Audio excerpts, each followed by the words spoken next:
Welcome to Everyday Martial Artist, a weekly podcast where you'll join me, Brian Doucette, as I interview a different martial artist each episode and hear their story. Some guests you may have heard of, and some you probably haven't. Be sure to subscribe where all your favorite podcasts are available. Also visit our website at everydaymartialartist.com. If you're listening for a specific interview, I sure hope you'll stay and check out the other episodes. A very special thank you to Topher Williams for our custom theme music. And now, the newest episode of Everyday Martial Artist. Everyday Martial Artist is brought to you by KOOnline.com for all your martial arts needs. Sparring and safety gear, rank belts, uniforms, weapons, patches, and more. Wholesale supplies made by martial artists for martial artists. Visit us today at ko-online.com. Hello and welcome to Everyday Martial Artist. I'm your host, Brian Doucette, and as we do every Thursday, we bring you a brand new episode and a brand new guest talking about their life and their journey in the world of martial arts and everything in between. My guest today is a martial artist, a dancer, an entrepreneur. She founded her own fitness company and has been involved in TV and movies and founded Iron Dragon Productions. Please welcome to the show today my guest, Janell Smith. How are you doing today, Janell? Doing great, Brian. Thank you so much for having me. Oh, thank you. But what we do with all my guests, we go back to the beginning. I want to know where that first spark came from, where that first interest, the first involvement in martial arts. Was it your choice? Was it your parents? Just kind of, how did that beginning start? I've always had a fascination for martial arts. As a young child, I was involved in many different activities. I was raised by my grandparents, so I'd like to say maybe a little spoiled, but not really. I mean, they were strict grandparents. So they had me in everything from baton twirling, cheerleading, gymnastics, tumbling, you name it. I was in every activity. So every day after school, I had something. And I remember days thinking, I just want to go home and watch cartoons. I don't want to have to do anything. But, it served me well because I'm still active today and I still teach and of course, the martial arts.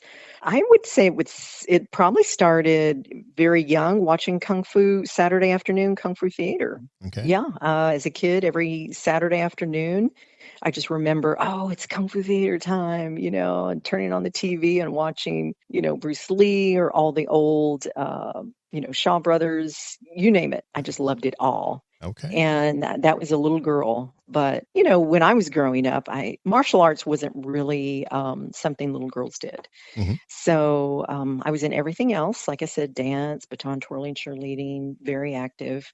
So as an adult, I decided to, I had already been a fitness instructor for, a little while, a couple of years. And teaching kickboxing, my kickboxing class is doing very well. And I thought, okay, now's my opportunity. I'm going to go to a dojo and I want to learn how to kick properly. Okay. And so I walked in Taekwondo school. The coach at the time, or the master, his daughter was on the Olympic Taekwondo team. So he was pretty intense, some good training. And that first day, I never stopped training. So that was over 30-something years ago now. Wow. Okay. And I just fell in love with it. And I just knew it was going to be a part of my life, and still teaching and training today. So I have a second dan in WTF Taekwondo and then a fifth dan in Tukong Musul, which is the style that I teach and train now. Okay. So thinking back to those first couple of classes, what drew you to it and made you want to stick with it? I loved the philosophy. I love the energy. I love the competition. I love the movement. To me, it was like dance, but it was something useful. Dance is beautiful. Don't get me wrong. And I hope no dancers, send me any hate mail. But I love dance and I have dance background. But martial arts is something hopefully you would never have to use in self-defense. But if you need it, it's like insurance. You're glad you have it. Okay. What are some things you remember about your first instructor? Well, he was very traditional, very old school, from the Kukiwan. And I remember stretching one day and he comes behind me and pushes me down and I popped my hamstring. And there I go limping out the door. So I've learned that, just like anything else, you have to train safely and teach properly. And some of that old school stuff is good, but you have to really listen to the body and train smart. And Right. that's what I learned on the fitness side, getting personal training certifications and teaching certifications on the fitness side. Yeah, I know you Yeah. talk about the old school training, and I have some horror memories about that myself and Yeah, everything. I think everybody, yeah. I tell the current school I train at that I've been at now for almost 30 years. I still remember the very first class I went to, someone convinced me to go watch them because I was switched schools. And I walked in, Mhm. there was about 5 or 6 students on the floor training. And 3 of them were sitting with their back against the wall and their pant legs rolled up, and their partners were over them with a bow staff rolling it on their shins. And I saw Oh, the look on wow. their face. I'm like, oh my God, what am I doing here? But luckily I stayed and talked to the instructor and stuff. But that first thought, I was like, wow. Yes, that it is a bit intimidating. Oh gosh, yeah, that old school training. Yeah, you really have to love it to Oh, stick with it. definitely, definitely. Now, you mentioned competition. Did you get involved in Mhm. the competition side of it quite a bit? I did. I competed. Well, that was part of the first school I was at. Okay. Before you could test for your next belt, you had to do some tournaments. Oh, really? And yeah, yeah, he was heavy into tournaments. Okay. So by the time I was a yellow belt, I was in my first tournament, didn't know what I was doing. And I remember training that week before my tournament, and he paired me up with a blue belt, and she kicked me so hard. I just tried to block, and my hand, it swelled up like, a melon on my hand. I thought, oh my gosh, I didn't know my body could do that. Hmm. But I figured, okay, I learned, don't be there, move. Yep. Blocking helps, but sometimes it doesn't. So, just try to move. Okay. And basically, that's all I remember doing, my first term is, basically running around the ring. Like, I don't know what I'm doing. Then after a few more tournaments under my belt, then I started to get the hang of it, and realize, oh, point. Okay, nice. If I go for the head, point. 3 points. Nice. Yep. So got hooked, competed several years, and national taekwondo champion in 2002, Okay. two-time Texas state champion, regional champion. So yeah, a lot of tournaments, and I loved it.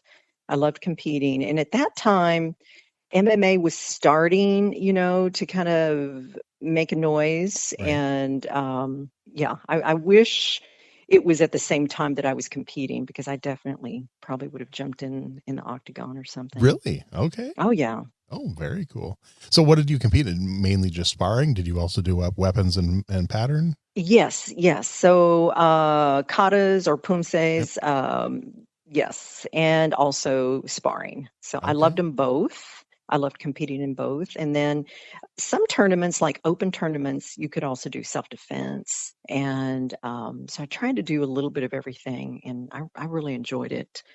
Sometimes it's good to see when you see other people at the same rank where you're at, Right. and it's not necessarily comparison, but yeah, I guess in a way it's good because it makes you bring your A game when you see other people. Oh, hey, they're a blue belt or red or black belt, and they're really good, and I just remember it gave me a reason to train harder at times. Okay. And because after a few years of training, you can maybe get burnt out, and it's always nice to train for something. Right. And then you realize you come full circle and you're like, okay, now I just train for myself.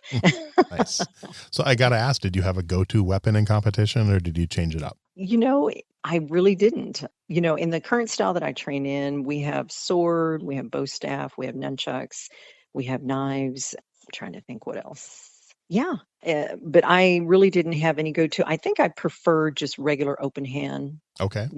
forms, Hmm. basic forms. I just loved it. I'd love to see the artistry, Okay. with no distraction on weapons. Yeah, yeah, it's a lot of fun. And I got to ask, being a fellow Taekwondo a student, which forms did you guys do in your school? Were they the Palge, the Taeguk? Which ones did you guys do? Taeguk, Okay. yes. Okay. Hmm. Yeah, we actually still do Palge to this day. So it's Oh, yeah, we yeah. never. My instructor was never really a fan of the Taeguk ones, and we never really switched over to those. So Uh-huh. I So, were you WTF or ITF? WTF. Yep. Oh, okay, yeah, Yeah. we were a WTF as well. Yep. Okay, Yeah. excellent. My instructor's instructor is a 10th degree through the Kukiwan, and my instructor is a Okay, 8th degree. So nice, yeah, he was, nice. yeah, I love it. Yeah, yeah, it's a when you lot of find fun. something that fits you, that's great because now there's so many different styles. And of course, jujitsu's made a big noise, and now they're Hmm. doing, it's everywhere. Everyone wants to train jujitsu, and I love it too.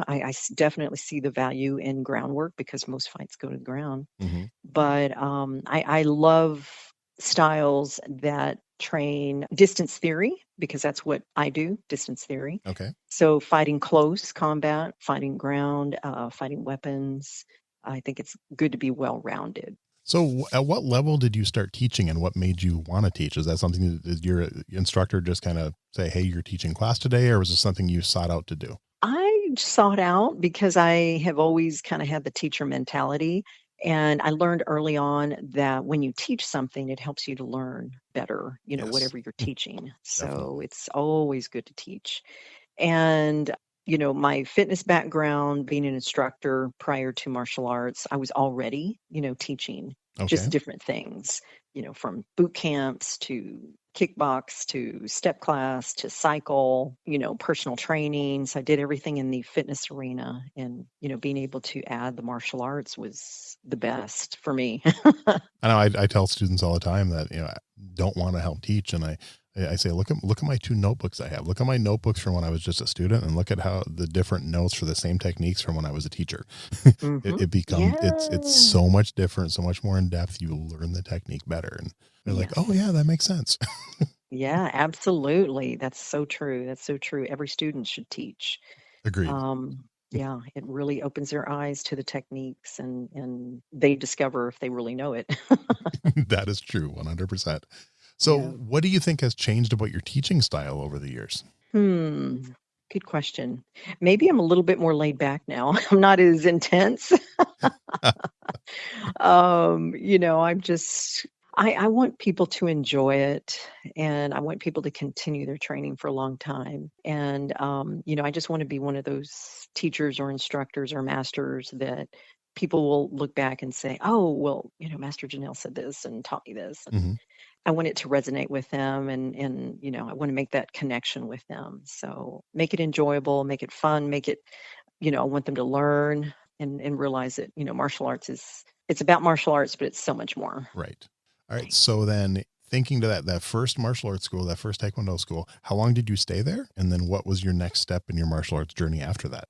Yeah, I was there Taekwondo for, gosh, a couple of years.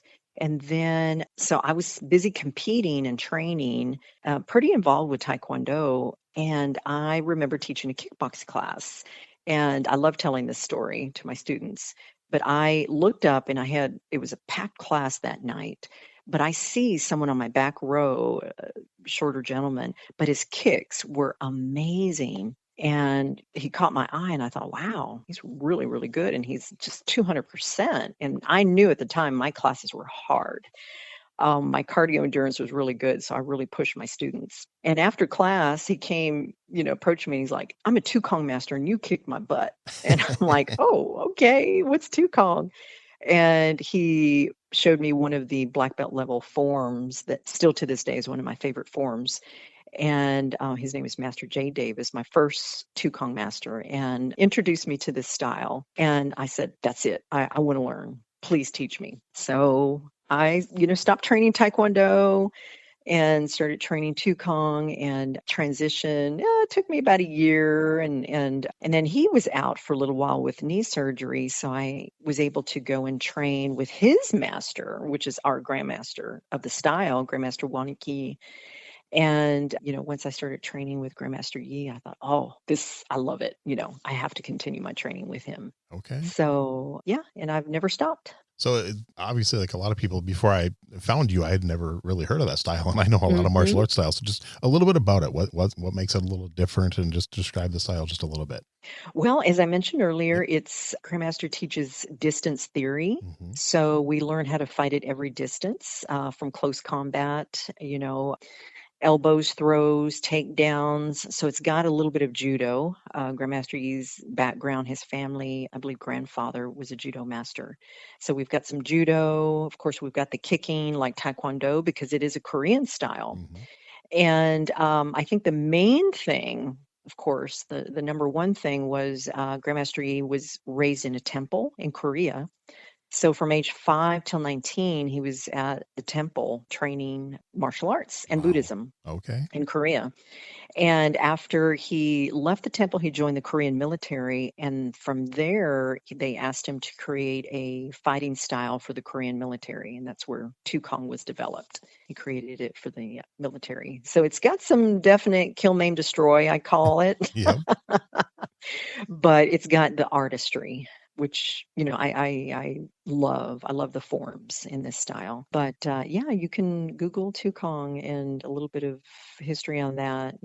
Our website has more of the history of Tukong Austin. Okay. Yeah, I've been reading quite a bit about it, since we started chatting like 6 months ago or so, and it's definitely an Yeah, interesting style. I actually wish we had a school up here just to go check it out because I just love checking out different styles and learning more about yes, martial arts, and right, it's right. rare to find one I've never heard of. So Yeah, yeah, and the philosophy, he teaches a lot of philosophy, Ooh, being from the temple. okay, So, our forms were taught at the temple and they date back many hundreds of years. So it's we treasure it.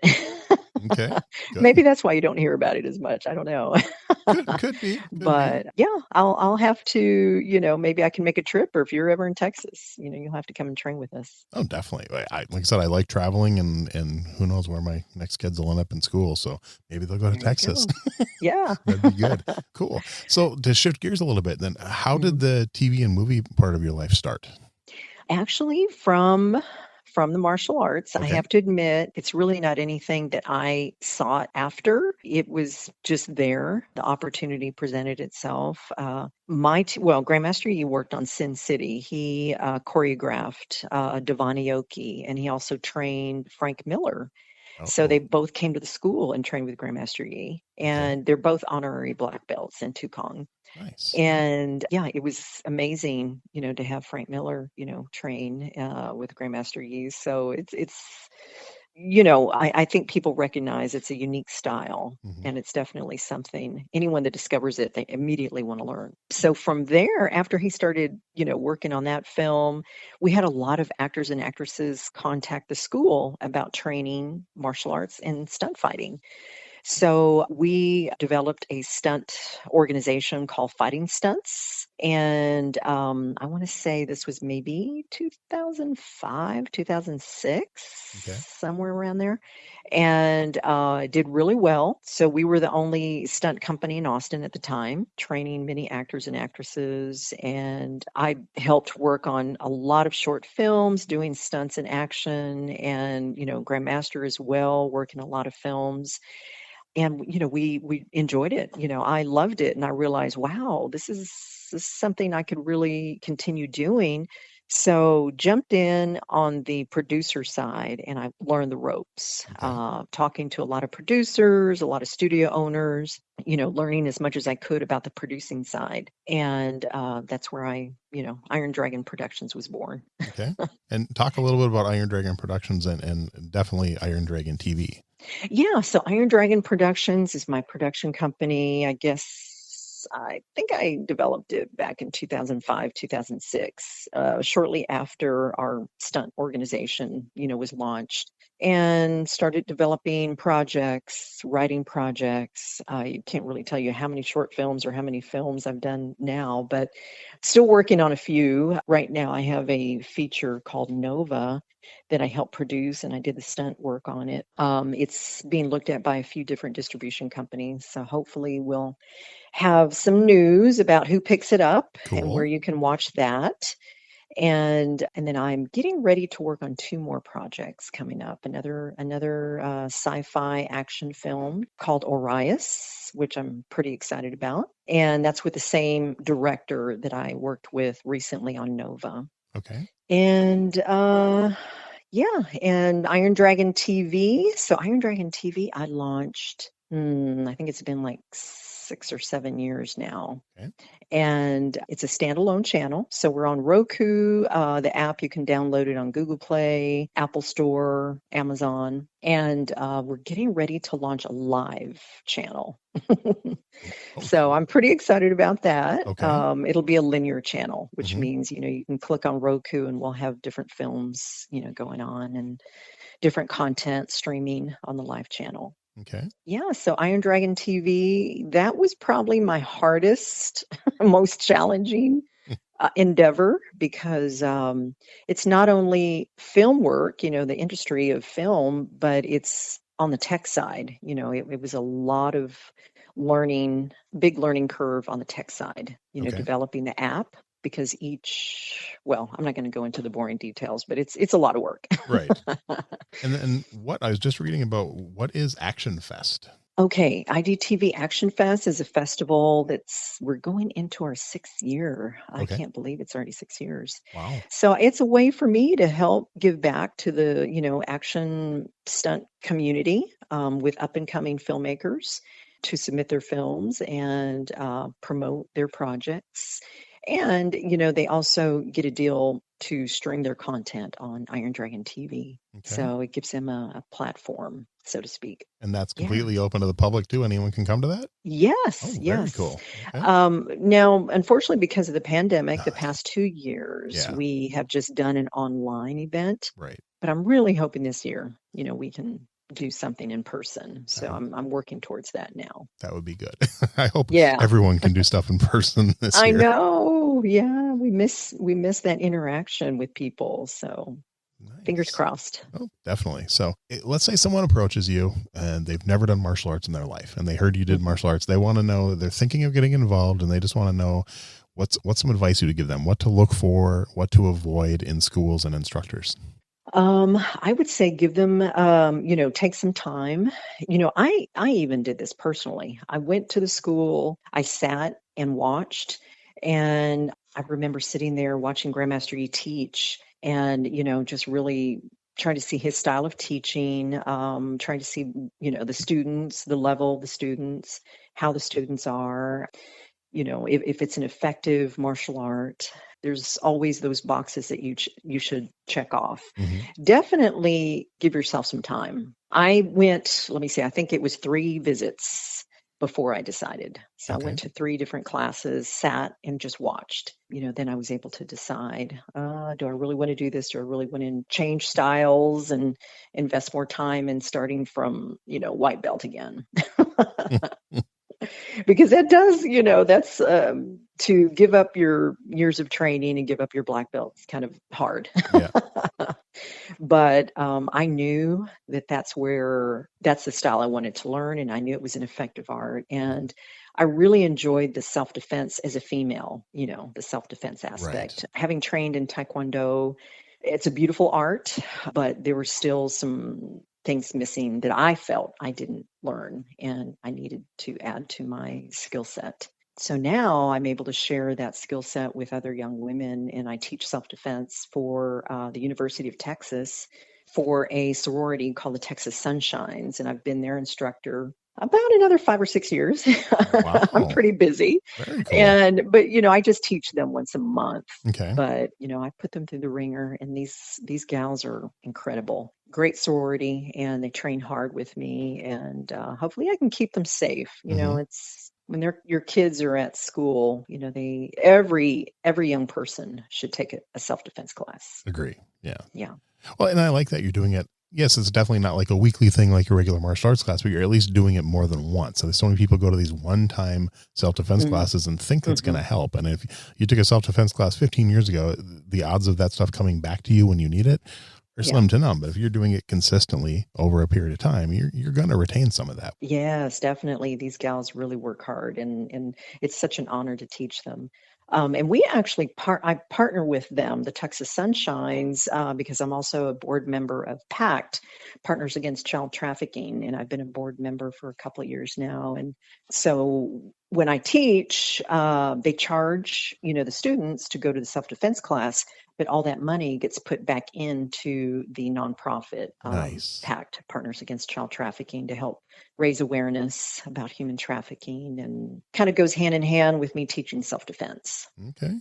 So then over the past 5-6 years you've been doing this, have any of them stuck with martial arts, do you know, after leaving the college? I try to keep up with them, and I know a lot of them still do training. Okay. I'm in the north part of town, North Austin.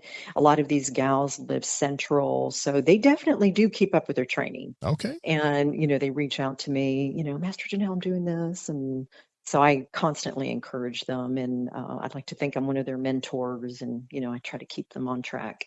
That's great. I like that. I mean, I just like Yeah. that you're staying in touch with them, and that's just Yeah. that's really, really, really cool that you're doing Uh, that. I love that well, part. That's a great story. Well, it's, once again, it goes back to the martial arts that I train in. That's part of our philosophy, Bong Sa. It's selfless service Mhm. and giving back, because we've been given this wonderful opportunity to learn this wonderful martial art that's been passed down from many masters. So to be able to give back to people and help people, I think it's important, and I try to convey that to my students, Right. make sure Bong Sa, selfless service, is a part of your lifestyle. Nice. So have you supplemented any other martial arts training within your Taekwondo and your Tukong? Any other styles you've worked on and put little bits and pieces in? Yeah. I've got some dear friend that teaches and trains in Eskrima. Oh, So I cool. enjoy that. A little bit of the Filipino styles, because they do a lot of knife, stick work, and Mhm. I really enjoy that. That's a lot of fun. Okay, very cool. Yeah. And I know Yeah. you kind of touched on this a little bit earlier and said you would have done this on your own, because this is normally the part of the show where I ask the guest their thoughts on MMA and UFC, and if you're a fan. You kind of already answered that. So Yeah. what I'd like to ask you is, then, being a fan of it, what are your thoughts on weight cutting in the MMA and the UFC? I'm not a big fan of it. I mean, not drastically, because I don't think it's healthy. Right. I think they need to approach it more on the healthy, living side of things, keeping the athletes healthy, and making sure, that in the ring or the arena, the coaches and the people in the ring don't let the fights go past a certain point. I think, yeah, that's always been one of my pet peeves, is allowing people, once they're out or once they're down, to continue punching, and Yeah. they're already out. Yeah. So I think being a bit more strict on those rules. I don't know. Yeah. And something like that, because I've judged MMA for years. I've judged over Hmm. 1,000 MMA events, and a lot of that's just Hmm. on the ref and the training they're getting, because Yeah. they can be as strict as they want, but the only person in that cage that can stop it is the ref, unfortunately. So Yeah. I think maybe better training on the refs and holding them accountable. I don't know. To me, something needs to be done, because the sport, it's there's no longevity. right. You can't continue with that many injuries. When you're going that intense. So if you want the athletes to be able to have a longer life in the sport, they need to set stricter rules, I think. Yeah. Oh, I agree. Um, I would actually that's my thought. I'd love to see them go to same day weigh-ins. I think that would solve a lot of the issues for a lot of that problems. But Yeah. I know it's been presented before and brought up, but it's never, no, I don't think any place in the US, any states have adopted it yet. But I mean, to me, Mm. that would make people fight more at their walk around weight, in my opinion. Yeah, that's true. That's a good point. Yeah. Really, really good point. Cool. I got a chance to work with a gentleman, Vic Theriault, in Canada, in Montreal. I did a little judging there, and his organization was World Combat Arena, Isodon fights. Okay. So it was kickboxing, which I enjoy, Yes. and I wish it would make a bigger comeback now, because that you have more longevity. Mhm. Basically, each round you had to have a minimum of 6 kicks, and punching, kicking to the head, to the body, not below the belt. and no takedowns. Mm-hmm. So I really enjoyed that. That was just, oh, loved it. I think you see a true athlete there and you can see some really beautiful kicks. Yeah, I've always been a fan of kickboxing. Same thing. It's never, since the heyday of like the 70s, early 80s, it's never really made a comeback and become super. I mean, it's still going, obviously, but it's never been super popular. And I really had high hopes when Chuck Norris launched his World Combat League. I thought that was kind of going to bring it back, and I wish that would have got picked up on better channels and been a little more successul, because the ones they put out were great. There were some great fights in that event. Yeah, I agree. I went to a few. Oh, really? You got to see them live? Nice. Yeah. That's We had them cool. here in Austin. Oh, I So suppose, yeah. yeah, that was a lot of fun. I really enjoyed it. That's cool. Yeah, so the World Combat Arena of Vic from Canada actually came to Austin and took, I guess, the concept back to Canada. So that's where he came up with the Isodon fights. Okay. I mean, his brother, world champion in kickboxing, John Eves Terrielt. Yeah, And yes. I know, do you know who I'm talking about? Oh, yeah, definitely. Okay. That's Vic's brother. And Okay. so they launched the Isodon fights in honor of John Eves. But yeah, I mean, I love to watch some of those old fights. Oh my gosh, he was intense. Yes. Oh yeah. I still go back on YouTube and watch the old fights. And I actually just interviewed Kathy Long a couple days ago. So, one of the women pioneer of the sports. And and some of her old fights were just brutal, which are fun to watch. And I've only been to 2 actual live kickboxing events in my life. There was a local one that a martial arts tournament hosted the night of I think it was a Taekwondo tournament. And then that night they had a kickboxing event. So I went to that. And then in 95, I was out went to the Long Beach Internationals, Ed Parker's tournament back then. And they had kickboxing the night before. And I got to see Pete Sugarfoot Cunningham fight, which was kind of fun. Oh, wow. How fun. I know. They're so exciting. Yeah. We don't have them locally anymore. I mean, those were both in the 90s when I saw those. So it's been a while. I know it has. I know because of, UFC, MMA. It's just Dana White did a really great job on marketing and getting the UFC out there. But I don't know. I think it just takes some brave soul to bring back kickboxing and organize it. And I think it would do great. I agree. And from a few guests I've talked to, there might be something in the works. So fingers crossed that we'll have an announcement soon. So that's great. Yeah, I'll be ready. Me too. So is there one martial artist you could pick out that you just truly admire, that you'd put at the top of your list? My teacher. Oh, good. That's a good answer. That's a solid answer. Yeah, my teacher.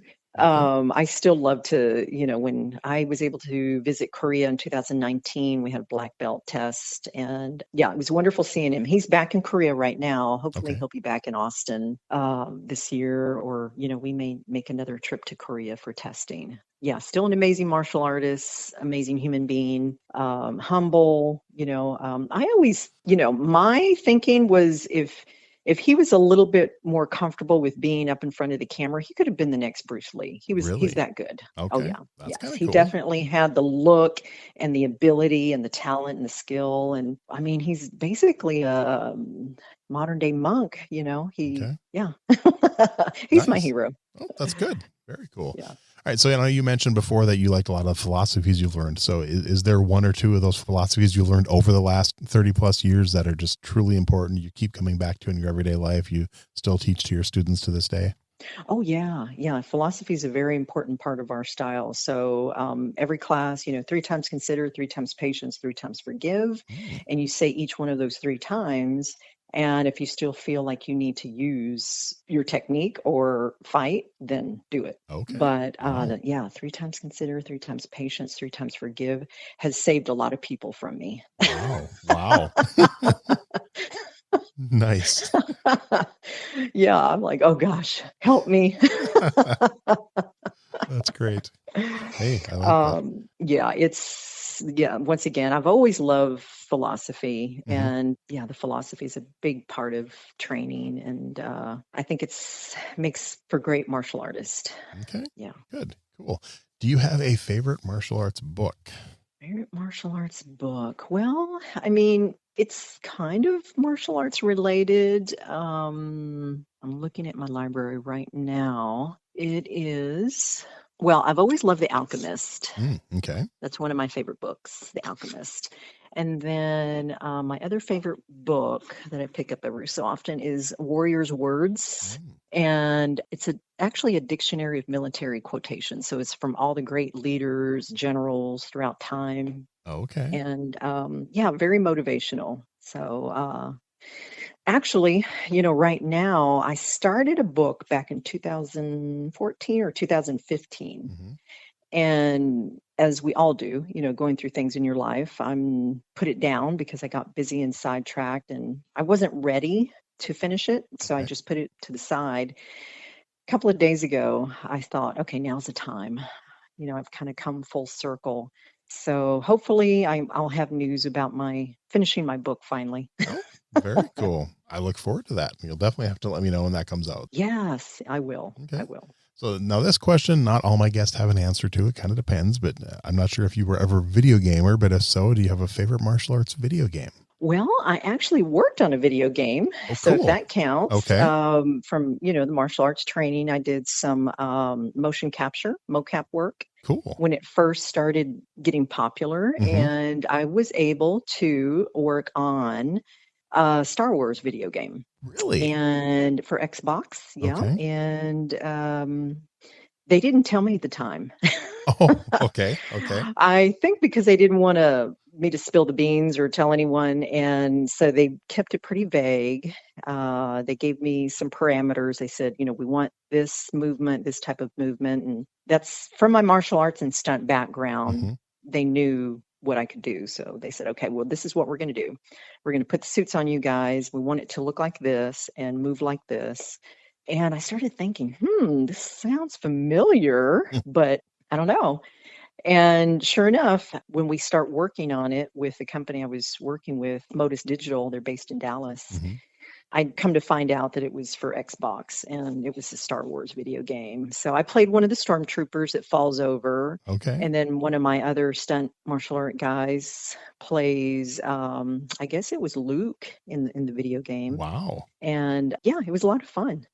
That's cool. I know that's a lot of video game companies in Texas. So that doesn't surprise me, actually. Yeah, there is. Okay. Yeah, video games are super popular now. Very cool. All right. So the last two questions, actually maybe three depending, but you can't pick one that you've been involved in. So favorite martial arts TV show? TV show.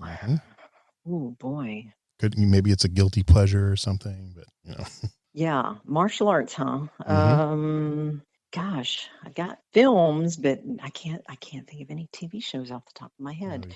And go back to like Kung Fu in the 70s. We got, different things in the 80s. We got, Highlander in the 90s. Oh gosh, yes. I used with David Carradine. Yep, Thank you for reminding me. Yes, I used to watch that. I loved it. Okay, yeah. Okay.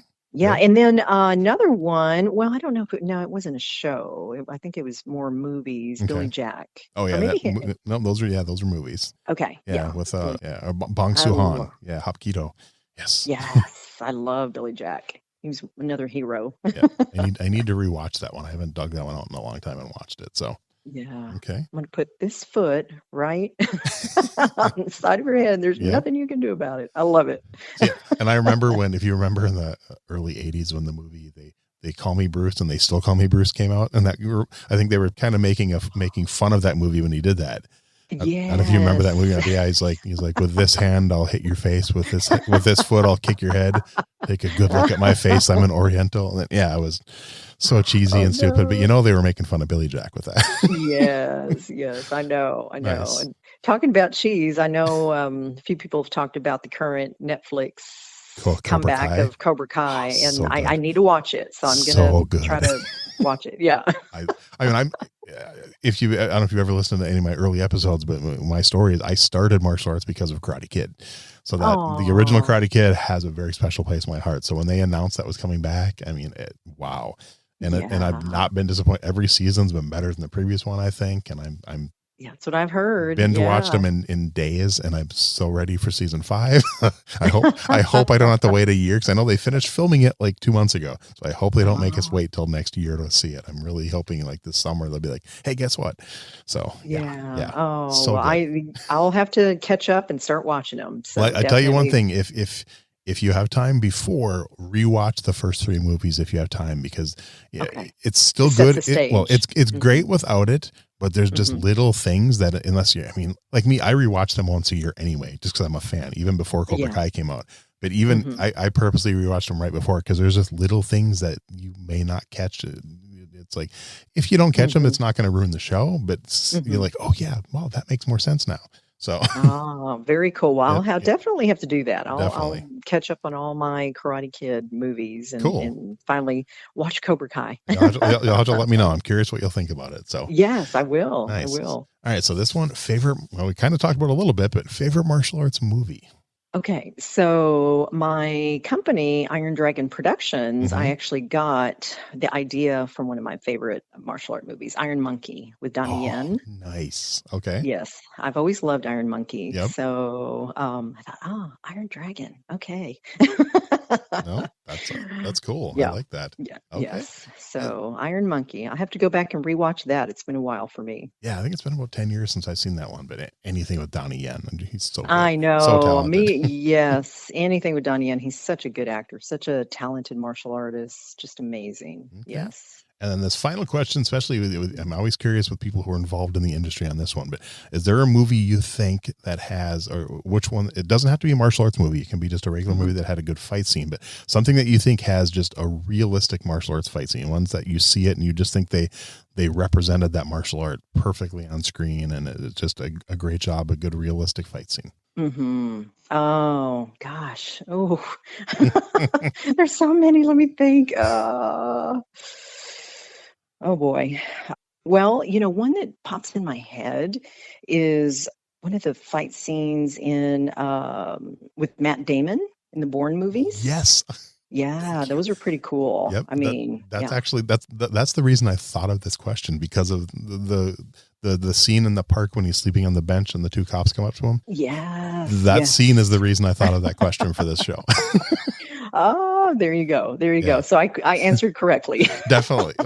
And that you're actually, I tell that to all my guests, but you're the first person that actually said it, so I'm Oh, kind of okay, excited. okay. We have some of the same taste in movies, I think. So Good, good. Yeah, I really enjoy those, and I thought, oh, okay, yeah, so that would work, and whatever the fight scene is. And yep. now I want to go back and rewatch some of those movies. I actually rewatched them with Um, my daughter, so I've watched them in the last 2 years. So it's good. ah, well, and then there's some that are just beautiful, Hmm. and some that have caught my eye. I mean, well, many, many, because when you love martial arts, it's like dance, and when you see a beautifully choreographed fight scene, it's just like poetry in motion. Definitely. One of them, that kind of I always go back and think about is actually from Blade Oh, with, yeah, Wesley oh Snipes. my gosh, what is his name? Well, the original, the guy that was in Wesley Yeah, Snipes, Wesley Snipes. and oh my gosh, I can't think of his Is it the name. original Blade, or is it the one of the sequels? I think it's the original Okay, so yeah, Blade. Wesley They're Snipes. they're in a church and they're Hmm. up on a like platform and they have a small area to move and fight in and it's just so well choreographed and I Okay, thought, man, they had to be so precise with that fight scene. It's just beautiful. nice. The guy that he was fighting, I believe he's also a martial artist and a singer and his name left me. Trying to think. I haven't watched the movie in a long time. I'm Yeah, trying to yeah. remember who he fights in that. Oh, Is that the guy? Is it the blonde guy or no? yeah, I Is, think he was blonde. Yes. if it's who I'm thinking of, I know the one guy I know of that I think is a martial artist. Is that is his name Judson? It could be Mm, completely wrong, but I know he's played like a bad guy in a lot of movies, and I want to say hmm. I could be completely wrong, but I want to say Hmm. he's a martial artist. So Yeah, yeah. Now that's going to bug me. I'll have to look it up and send it to you definitely, because I definitely. see him and he's been in some other movies and he's such a good actor. And I found out later that he and his brother used to have like a band and they sang. I'm like, whoa, that's Oh so wow. cool. Okay. Yeah, triple threat: martial artist, singer, dancer, all the above. Very cool. Can't go wrong with that. So Yeah. nice. So anything else I haven't asked you that you want to make sure we talk about before we wrap up the show here? I think I was able to kind of share and touch on things, my film, Mm-hmm. my new film coming up, my last feature, Nova. Hopefully we'll have distribution soon and I can make an announcement, where people can watch that. Definitely. I'm still teaching, still training. People can reach me at janellsmith.com. It's my website, or Facebook or Instagram. I will put links for anything you want me to put links for in the show notes to share stuff. I will do that. And definitely put the links for Iron Dragon TV. Definitely for sure. And like I said, I just added that to my Roku today. So I'm excited to start watching stuff on there. Yes, we'll get ready for some new content. We're in the process of adding some new films, so I'm super excited about that. But yeah, I'll send you a list of things, the websites, but you probably already have it. Yep. And once again, people want to train, they can always reach out to me and come to Austin and train. Awesome. Well, I appreciate your time. This has been a lot of fun. Yes, thank you. And thank you, Brian, for your patience. No problem. It took us a while, but we finally got it done. So thank you. Thank you so much.